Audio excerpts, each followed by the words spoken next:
Bagong Pilipinas, narito ang Police News Express sa oras na ito. Kasalukuyang naka-standby ang buong kapulisan mula sa iba't ibang unit offices upang matiyak ang seguridad at kaligtasan para sa ika-4 na State of the Nation Address ni Pangulong Ferdinand Bongbong Marcos Jr. sa paligid ng batasang pambansa. Naka-standby at nakaposisyon na ang buong puwersa ng Philippine National Police mula sa iba't ibang unit offices upang matiyak ang seguridad sa paligid ng batasang pambansa kaugnay sa ika-4 na State of the Nation Address o SONA ni Pangulong Ferdinand Bongbong Marcos Jr. Tinatayang nasa 23,000 na miyembro ng kapulisan ang idineploy sa paligid ng Batasan Complex at mga kalapit na lugar bilang bahagi ng mas pinaigting na seguridad.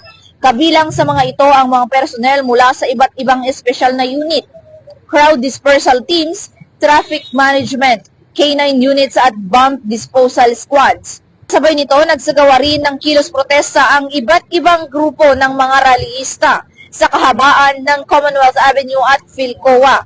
Mahigpit na binabantayan ng kapulisan ang mga naturang aktibidad upang matiyak na magiging mapayapa ang mga ito at walang magiging banta sa seguridad ng publiko. Yes, sa RMFP, bahagi kami ng NCRPO contingent. Kami ay nag-assign ng 800 police personnel from RMFP and NCRPO na tumulong sa pagpapalaganap ng kaayusan at kapayapaan during the fourth SONA of His Excellency Bongbong Marcos. At kami ay naghanda simulat sa Pulpa.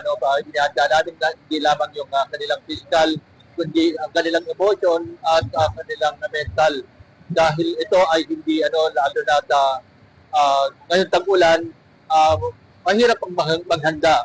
At hindi lamang yung pagkada, ginawa natin, nag-training tayo upang maghanap natin ng mabuti ang ating tungkulin dito sa SONA, bahagi ng CDF. At nagkaroon na rin tayo ng showdown inspection upang masiguro ang operational readiness ng ating kapulisan. At pinapahalagaan natin yung kanilang physical, yung kanilang health. At meron tayong battalion health nurse na nandito ngayon upang bantayan ang kalusugan ng ating mga personnel. Ayon sa PNP, patuloy ang kanilang koordinasyon sa iba pang ahensya ng gobyerno para sa agarang pagresponde sa anumang emerhensya.